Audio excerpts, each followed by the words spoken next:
So we're here at IMS San Francisco, and I'm here with Laura Fitton, and again, got to help us really spread the word about everything that's happening, not only with inbound marketing, but with Twitter and content and influencers. What do you think? Not bad? You saw sort of the end of day two. Pretty good group, huh? Fantastic group. Really a lot of energy in the room. I loved how Barbara handled the takeaways. Oh my God, she was fantastic. So I think we're going to have, like at future IMSs, we're going to sort of recruit, or have sort of like an IMS idol. I just came up with that idea right now. We're going to have an IMS idol, and we're going to have people who aren't the speakers basically come and be part of panels, and as was evidenced today, could probably deliver the best wrap-up than any of us could. So what do you think? IMS idol, is that going to fly in Boston, you think? Listen to the listeners, for sure. So that's interesting, because you talked about listening, a few other people talk about listening. Do you think people are forgetting to do that with all the choices and the shiny objects and all the channels? Are they forgetting about, like, oh, stop talking and start listening? They absolutely are. They're doing the same thing humans do when they're face-to-face, which is get nervous and spend all your time in a conversation thinking about what you're going to say instead of actually hearing what's going on. It's human nature, right? We're going to have to... Sorry, did you say something? Yeah, exactly, right?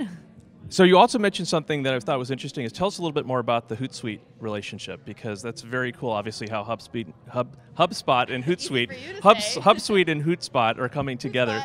Talk to us about that, because obviously you guys are building not only some cool tools, but also this ecosystem, and that would be an example of how the ecosystem is really coming together. Yeah, there were some really rough and lengthy negotiations about whether it would be Hubspot or Hubsuite, but you know, in the end we just said, all right, Hubspot. Oh, now I can't say it.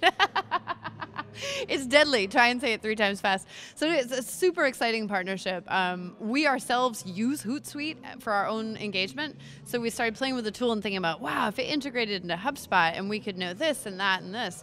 So the tool that's been built, the app that's actually been released, when you're a HubSpot customer and you're using Hootsuite, you install the tool from their apps marketplace, and boom, suddenly, since it knows who your leads are, it knows what keywords you're going after, when that stuff starts happening out on Twitter, you are the first to know it, right? So when you're engaging on social media with someone who is also one of your leads, you know they're one of your leads. It's in the pop-up, it's in the profile.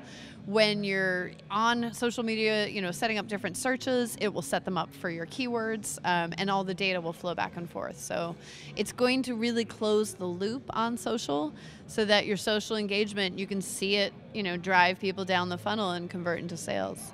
Because at the end of the day, it kind of is about getting more sales, isn't it? It's not just about having great discussions and, you know, building your follower base and providing good content. As you pointed out, you know, are you providing content that people would pay for? I love that line. I mean, people, that's a pretty hard thing to think about, because, white paper, maybe, maybe not. Webinar would have to be a really good webinar. What kind of content do you think, I'm gonna put you on the spot, what kind of content would people pay for if I'm in business to business, for example, what would be the most valuable content that you should create that people would pay for, but also is going to drive that inbound traffic? So it's not a literal goal that you have to be producing webinars people would pay tons of money for, but as you think about the content you're going to put in a webinar, when you start, you know, it's a good discipline for, especially if there's, you know, a misguided exec somewhere in the chain telling you, you got to tell them this, and you got to push this, and you got to push that. You can't push anything. That's the whole point of inbound, right? If someone is telling you to push certain features, you need to pull the benefits that those features result in. You need to always start with the thing that somebody actually would want. And, you know, maybe they wouldn't pay you a lot for it, but that's a pretty good rubric. That's a pretty good measure.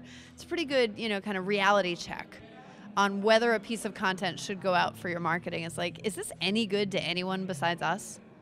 So that's pretty good advice. So start with features that customers might actually want. It sounds revolutionary, right? Or get from the features to the actual net benefit, the results for the customer at the end of the day. So it is all about results for the customer. She's Laura Fitton. I'm Bonde from IMS San Francisco.